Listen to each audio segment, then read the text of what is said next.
Hello. अब हम लोग पढ़ने वाले हैं कि आखिर किस तरीके से हम लोग HTML5 का यूज़ करके वेब पेज के अंदर शेप्स को ड्रॉ कर सकते हैं। शेप्स का मतलब जैसे सर्कल हो गया, पॉलीगॉन हो गया, रेक्टेंगल हो गया, ट्रायंगल हो गया, लाइन हो गई। इस तरीके के शेप को किस तरीके से हम लोग HTML5 का यूज़ करके वेब पेज के अंदर क्रिएट कर सकते हैं। ये जो नोट्स हैं जिनका यूज़ करके मैं आपको पढ़ाऊंगा, इनके डाउनलोडिंग का लिंक आपको वीडियो के डिस्क्रिप्शन में मैंने प्रोवाइड करा दिया है। अब वहाँ से इन नोट्स को फ्री ऑफ कॉस्ट डाउनलोड कर सकते हैं और चाहें तो आप ब्लॉग पे जाके इन कोड्स को रीड भी कर सकते हैं। तो चलो वीडियो को स्टार्ट करते हैं।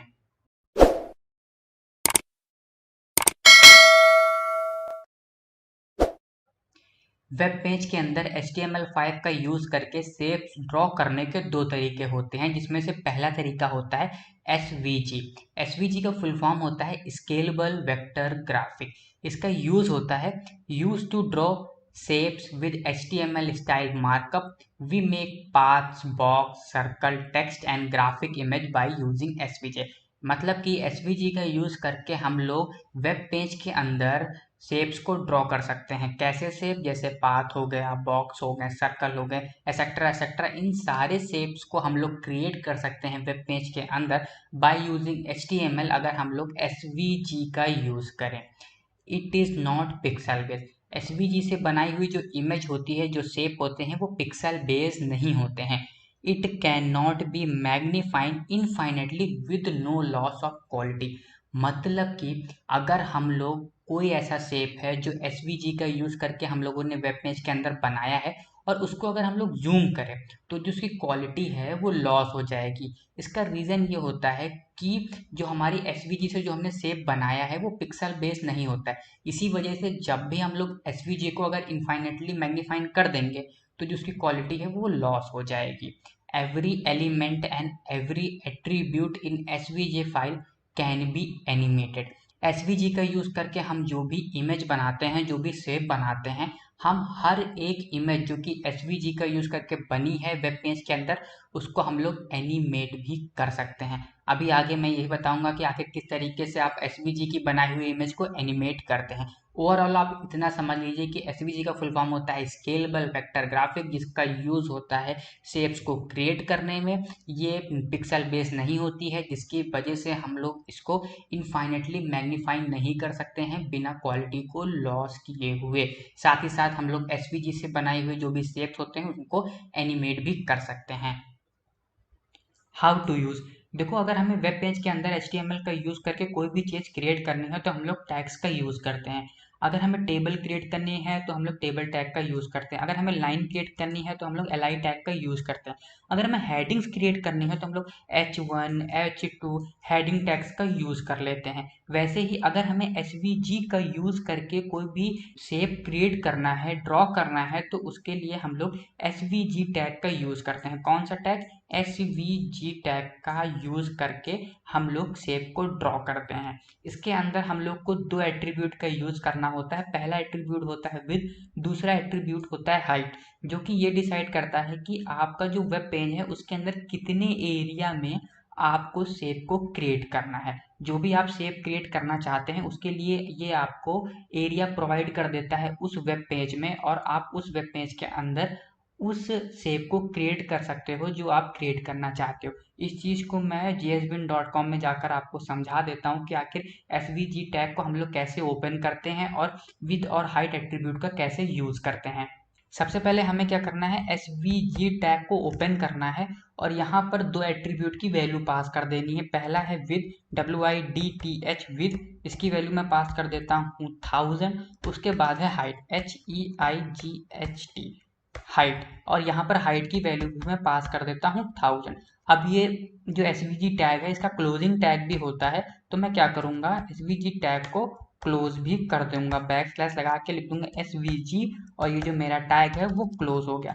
अब अगर मुझे रेक्टेंगल बनाना है, सर्कल बनाना है, लाइन बनानी है, इलिप्स बनाना है, तो हम लोग क्या करेंगे, इसी टैग के अंदर ये जो मेरा SVG का ओपनिंग और क्लोजिंग टैग है, इन्हीं दोनों टैग के बीच में जो भी हमारे शेप हैं उनके जो भी सिंटैक्स होते हैं उनको लिखकर वो शेप को क्रिएट कर सकते हैं। अगर हमें सर्कल बनाना होगा तो ये देखो सर्कल के लिए ये टैग और एट्रीब्यूट का यूज करते हैं, तो उनको हम लोग एसवीजी टैग के अंदर लिखकर सर्कल को क्रिएट कर पाएंगे। अगर हमें रेक्टेंगल बनाना होगा तो हम लोग रेक्टेंगल के जो भी टैग्स हैं, एट्रीब्यूट हैं, उनको लिखकर रेक्टेंगल को क्रिएट कर पाएंगे। अगर हमें HTML के अंदर SVG का यूज करके सर्कल को क्रिएट करना है तो उसके लिए हम लोग सर्कल टैग का यूज करते हैं। देखो मैंने आपको बताया था इससे पहले भी कि SVG जो टैग होता है उसका क्लोजिंग टैग भी होता है, ओपनिंग टैग भी होता है। ये रहा ओपनिंग टैग और ये रहा क्लोजिंग टैग, और इन्हीं दोनों ओपनिंग और क्लोजिंग टैग के बीच में हम लोग सर्कल टैग का यूज करके सर्कल को क्रिएट करते हैं। ये जो सर्कल टैग होता है इसका क्लोजिंग टैग नहीं होता है, सिर्फ ओपनिंग टैग होता है। इस सर्कल टैग के अंदर हम लोग 4 एट्रीब्यूट का यूज करके सर्कल को क्रिएट करते हैं, जिसमें से पहला एट्रीब्यूट है CX, दूसरा एट्रीब्यूट है CY, तीसरा एट्रीब्यूट है R, चौथा एट्रीब्यूट है फिल, और एक और एट्रीब्यूट जिसका मैंने यूज किया है वो है स्ट्रोक, पांचवा एट्रीब्यूट। अगर आप चाहें तो आप इस एट्रीब्यूट का यूज ना करें, तब भी आप सिर्फ इन 4 एट्रीब्यूट का यूज करके सर्कल को वेब पेज के अंदर क्रिएट कर सकते हैं। देखो यहाँ पर CY का यूज ये होता है, मैं CY की बात कर रहा हूँ 2 नंबर वाले। CY का यूज ये होता है कि जो हमारा सर्कल है वो टॉप ऑफ द स्क्रीन से कितनी डिस्टेंस पे होगा। ये है हमारी टॉप ऑफ द स्क्रीन और ये है हमारा सर्कल। इस सर्कल का जो सेंटर है वो टॉप ऑफ द स्क्रीन से कितनी डिस्टेंस पर रखना है, वो चीज डिसाइड होती है CY की वैल्यू से। अगर हमें एकदम बॉटम पे रखना है तो CY की वैल्यू को हमें इंक्रीज कर देना होगा। अगर हमें एकदम ऊपर रखना है तो CY की वैल्यू को एकदम छोटा रखना होगा। यहाँ पर जो पहला नंबर है CX वाला एट्रीब्यूट, इसका यूज ये होता है कि जो हमारे वेब पेज के लेफ्ट ऑफ द स्क्रीन है, मतलब कि ये पार्ट, यहाँ से हमें अपने सर्कल को कितने डिस्टेंस पे रखना है, एकदम पास में रखना है या एकदम दूर पे रखना है। जो हमारे सर्कल का सेंटर है, मतलब कि ये कितनी डिस्टेंस पे होना चाहिए इस लेफ्ट ऑफ द स्क्रीन से, ये चीज डिसाइड होती है CX की जो वैल्यू है उससे। आर का यूज होता है सर्कल का रेडियस देने में। हमें अपने सर्कल का जो भी साइज देना है, इतना बड़ा सर्कल बनाना है या इतना बड़ा सर्कल बनाना है, वो डिसाइड होता है आर की वैल्यू से। हम आर की वैल्यू जैसे जैसे इंक्रीज करते जाएंगे वैसे वैसे जो हमारा सर्कल है वो इंक्रीज करता जाएगा। फिल एट्रीब्यूट का यूज होता है सर्कल के अंदर कलर भरने में। अगर हमें सर्कल के अंदर कोई दूसरा कलर देना है, ब्लू देना है, रेड देना है, व्हाइट देना है, ब्लैक देना है, तो सिंपली हमें फिल एट्रीब्यूट की जो वैल्यू है उसको चेंज कर देना है। मैं यहाँ दे दूंगा ब्लैक, तो जो मेरा सर्कल होगा वो ब्लैक कलर का हो जाएगा। और यहाँ पर जो पांचवा नंबर है स्ट्रोक, इसका यूज होता है जो हमने शेप बनाया है, मतलब कि सर्कल, सर्कल के चारों तरफ सराउंडिंग में एक स्ट्रोक क्रिएट कर देगा, आउटलाइन क्रिएट कर देगा, जिसका कलर होगा ब्लैक, क्योंकि मैंने यहाँ पर ब्लैक लिखा हुआ है। अगर मैं यहाँ रेड लिखता तो होता ये कि जो भी मैंने सर्कल बनाया है SVG का यूज करके, उसके सराउंडिंग में एक पतली सी लाइन क्रिएट हो जाती है जिसका कलर होता है रेड। ये चीज मैं आपको jsbean.com में जाकर पूरा एक्सप्लेन करके ये सारे कोड को वहाँ टाइप करके एक सर्कल बना के दिखा देता हूँ। सबसे पहले तो हमें SVG टैग को ओपन कर लेना है और इसके जो एट्रीब्यूट हैं विड्थ और हाइट, उसकी वैल्यू को यहाँ पर पास कर देना है। यहाँ पर मैंने पास कर दिया है, और जो SVG टैग जिसको मैंने ओपन किया था उसको क्लोज कर लेना है SVG टैग का यूज करके। अब मुझे करना क्या है, सर्कल को क्रिएट करना है, तो मैं सबसे पहले लिखूंगा CIRCLE, सर्कल टैग को किया ओपन। अब मैंने आपको बताया था कि सर्कल टैग में हम लोग 4 एट्रीब्यूट का यूज करके सर्कल को क्रिएट कर सकते हैं। इसमें से पहला था CX, जिसका यूज ये होता है कि लेफ्ट ऑफ द स्क्रीन से, ये है लेफ्ट ऑफ द स्क्रीन इस वेब पेज की, यहाँ से कितनी डिस्टेंस पे हमें अपने सर्कल को रखना है। मैंने दे दिया 100 डिस्टेंस पे हमें अपने सर्कल को लेफ्ट ऑफ द स्क्रीन से रखना है, तो मैंने इसकी वैल्यू दे दी। उसके बाद मैंने लिखा CY की भी वैल्यू मैं दे देता हूँ 100, मतलब कि ये जो मेरा सर्कल है उसको टॉप ऑफ द स्क्रीन, ये जो मेरा वेब पेज है उसकी टॉप ऑफ द स्क्रीन ये है, यहाँ से हमें कितनी डिस्टेंस पे अपने सर्कल के सेंटर को रखना है, वो चीज़ डिसाइड होगी CY की वैल्यू से। उसके बाद आता है R की वैल्यू डिसाइड करती है कि जो हमारा सर्कल है उसका जो रेडियस है वो कितना होगा, मतलब हमारा सर्कल कितना बड़ा होगा। तो यहाँ पर मैंने दे दिया 50, तो ये मेरा सर्कल आ गया। अगर मैं यहाँ पर इसको बढ़ाना चाहता हूँ तो दे दूंगा 100, तो ये देखो ये मेरा सर्कल आ गया। उसके बाद एक एट्रीब्यूट होता है फिल, जिसका यूज होता है कि जो हमारा सर्कल है उसका कलर क्या होगा। मैं यहाँ दे देता हूँ रेड, तो ये जो हमारा सर्कल है उसका कलर हो गया रेड। अगर मैं यहाँ दे दूँ ब्लू, तो जो हमारा सर्कल है उसका कलर हो जाएगा ब्लू। एक और मैंने एट्रीब्यूट का यहाँ पर यूज किया था, वो था स्ट्रोक, जिसका यूज़ ये होता है कि जो हमारा सर्कल है उसकी आउटलाइन किस कलर की होगी। मतलब कि अगर मैं यहाँ पर स्ट्रोक एट्रीब्यूट को लगा दूँ और इसकी वैल्यू दे दूँ ब्लैक BLAC की, तो देखो ये जो मेरा सर्कल है उसमें एक आउटलाइन आ गई है। इसको मैं थोड़ा सा छोटा कर देता हूँ 90।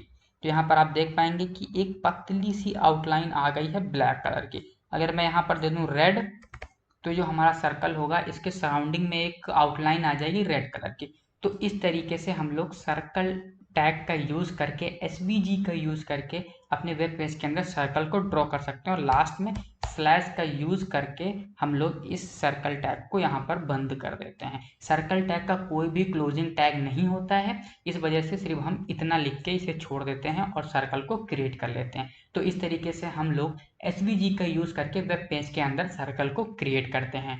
रेक्टेंगल, अगर हमें SVG का यूज़ करके रेक्टेंगल को क्रिएट करना है अपने वेब पेज के अंदर, तो सबसे पहले तो हम लोग SVG टैग को ओपन करेंगे, विद और हाइट की वैल्यू को देंगे, उसके बाद हम लोग SVG टैग को क्लोज कर लेंगे। इतना करने के बाद अगर हमें रेक्टेंगल को क्रिएट करना है तो हम लोग यहाँ पर रेक्ट टैग का यूज़ करते हैं, जिसके अंदर हम लोग सबसे पहले विद की वैल्यू देते हैं। विद ये डिसाइड करती है कि जो हमारा रेक्टेंगल है उसकी विद कितनी होगी। फिर हम लोग हाइट की वैल्यू देते हैं, हाइट ये डिसाइड करती है कि जो हमारा रेक्टेंगल है उसकी हाइट कितनी होगी। अगर हमें स्क्वायर को क्रिएट करना है तो हम लोग करेंगे ये कि विद और हाइट की जो वैल्यू है उसको सेम कर देंगे, तो हम लोग यहाँ पर स्क्वायर भी क्रिएट कर पाएंगे रेक्ट टैग का यूज करके। फिर आती है एक्स, फिर आती है वाई, और फिर आता है फिल स्ट्रोक। यहाँ पर x का काम ये होता है कि x की जो वैल्यू है वो ये डिसाइड करती है कि जो हमारा रेक्टेंगल है उसकी लेफ्ट ऑफ द स्क्रीन से क्या डिस्टेंस होगी। यहाँ पे इतनी डिस्टेंस होगी या इतनी डिस्टेंस होगी, या लेफ्ट ऑफ द स्क्रीन से इतनी डिस्टेंस होगी। ये जो डिस्टेंस है रेक्टेंगल से लेफ्ट ऑफ द स्क्रीन की, ये डिसाइड करती है x की वैल्यू 3 नंबर वाली ये जो है। y ये डिसाइड करता है कि जो हमारा रेक्टेंगल है उसकी टॉप ऑफ द स्क्रीन से क्या डिस्टेंस होगी हमारे वेब पेज में। मतलब कि आप सपोज करो ये टॉप ऑफ द स्क्रीन है अगर हमारे वेब पेज की, तो उसकी क्या डिस्टेंस होगी, इतनी डिस्टेंस होगी, इतनी डिस्टेंस होगी, इतनी डिस्टेंस होगी। इस चीज को हम लोग y की वैल्यू को इंक्रीज या डिक्रीज करके डिसाइड कर सकते हैं। फिल का यूज ये होता है कि हमें अगर अपने रेक्टेंगल में कोई कलर फिल करना है तो उसके लिए हम लोग फिल एट्रीब्यूट का यूज करते हैं और उसकी वैल्यू दे देते हैं। अगर हमें येलो कलर का रेक्टेंगल बनाना है तो हम इसके अंदर येलो पास कर देंगे। उसी तरह एक होता है स्ट्रोक, स्ट्रोक का यूज करके हम लोग रेक्टेंगल के आउटलाइन करते हैं। अगर हमें ब्लू कलर की आउटलाइन चाहिए तो स्ट्रोक की वैल्यू दे देंगे ब्लू। अगर हमें येलो कलर की आउटलाइन चाहिए तो हम लोग स्ट्रोक की वैल्यू दे देंगे येलो। इन सारे तरीके का यूज करके रिएक्ट टैग और इन सारे एट्रीब्यूट का यूज करके हम लोग बहुत आसानी से रेक्टेंगल को क्रिएट कर सकते हैं वेब पेज के अंदर SVG टैग का यूज करके। चलो मैं इसको आपको jsbin.com पे जाकर समझा देता हूँ कि आखिर किस तरीके से हम लोग हर एक एट्रीब्यूट का यूज करते हैं रिएक्ट टैग में।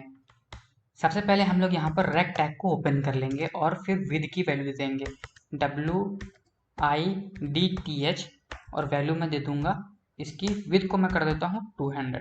उसके बाद हम लोग यहाँ पर हाइट की वैल्यू देते हैं कि जो हमारा रेक्टेंगल है उसकी क्या हाइट होनी चाहिए, HEIGHT, और इसकी वैल्यू मैं दे देता हूँ 100।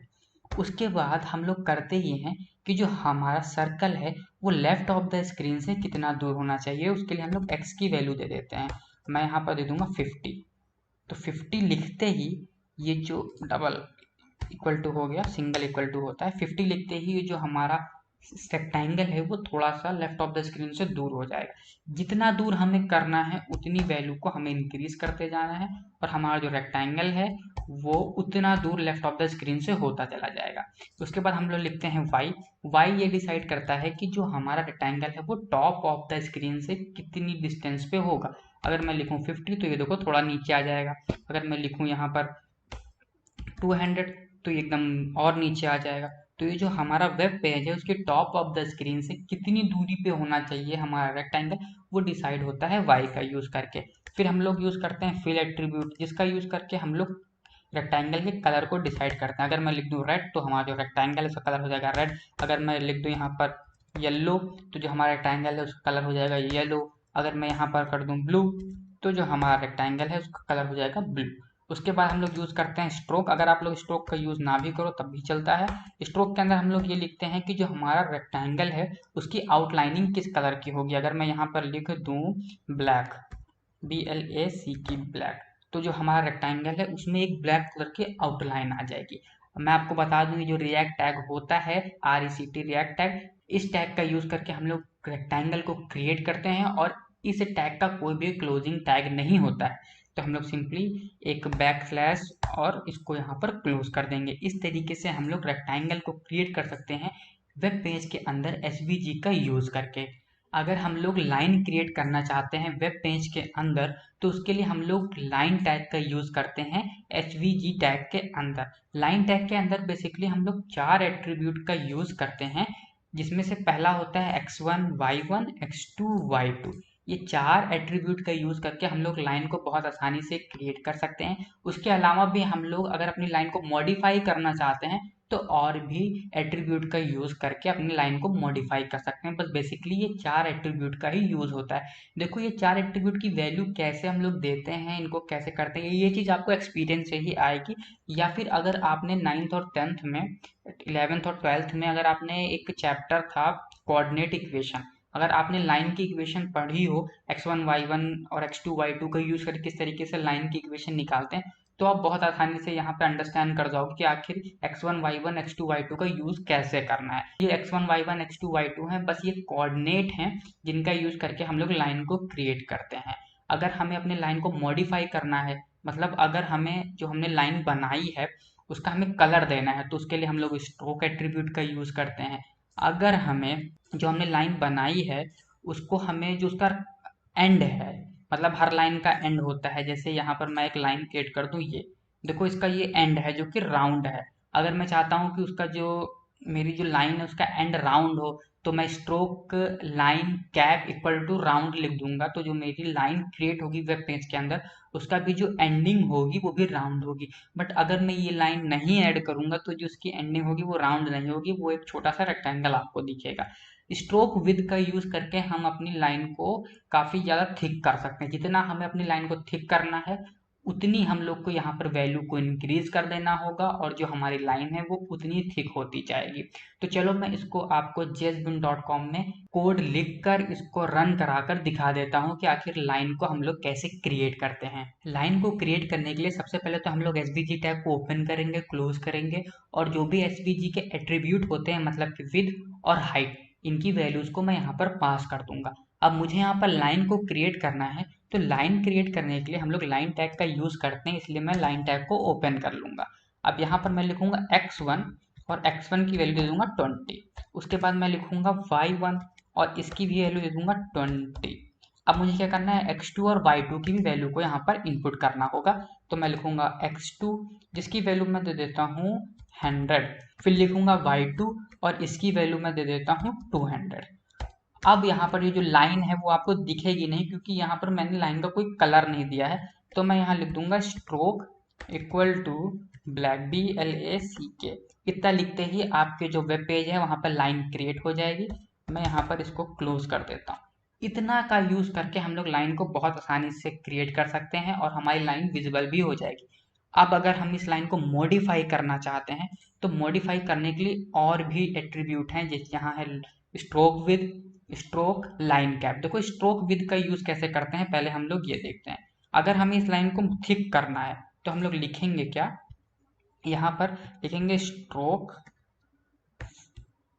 डैश WIDTH विद, और इसकी वैल्यू दे देंगे। जितनी ज्यादा वैल्यू उतनी थिक हमारी लाइन बनेगी, ठीक है। तो ये देखो हमारी जो लाइन है वो काफी ज्यादा थिक हो चुकी है। अब मैं चाहता हूँ जो इसकी एंडिंग है, ये देखो काफी अजीब लग रही है, मैं चाहता हूँ इसकी एंडिंग जो है वो राउंड शेप में हो। तो उसके लिए मैं क्या करूंगा, स्ट्रोक लाइंड कैप एट्रीब्यूट का यूज करूंगा और उसकी वैल्यू दूंगा राउंड। मैं यहाँ पर आके कर देता हूँ stroke STROKE stroke dash line cap और इसकी वैल्यू मैं दे दूंगा ROUND। इतना लिखते ही ये जो हमारी लाइन है, पहले देखो कैसी थी, यहाँ पर एक रेक्टेंगल लग रहा था और जैसे ही मैंने यहाँ पे D लिखा तो इसका जो एंडिंग है वो सर्कल में आ गई। इस तरीके से हम लोग लाइन को मॉडिफाई भी कर सकते हैं और लाइन को क्रिएट भी कर सकते हैं। इनके अलावा भी बहुत सारे शेप हैं जिनको हम लोग SVG का यूज करके वेब पेज के अंदर क्रिएट कर सकते हैं, जैसे कि हो गया इलिप्स, पॉलीगॉन, इन सबको मैं इस वीडियो में नहीं बताने वाला हूँ, इन सबको आपको खुद से ही करना होगा। इस नोट में मैंने सारी चीज़ें मेंशन कर दी हैं कि इलिप्स के बनाने के लिए कौन से टैग का कौन से एट्रीब्यूट का यूज़ करते हैं, पॉलीगॉन को बनाने के लिए कौन से टैग और कौन से एट्रीब्यूट का यूज़ करते हैं। इन सबको आपको खुद से पढ़ के समझ लेना है। अगर आपको कोई डाउट है तो आप कमेंट सेक्शन में या फिर मेरे सोशल मीडिया पे आकर मुझसे पूछ सकते हैं, आपको डेफिनेटली उसका आंसर मिल जाएगा। तो ये वीडियो यहीं तक था, मिलते हैं नेक्स्ट वीडियो में।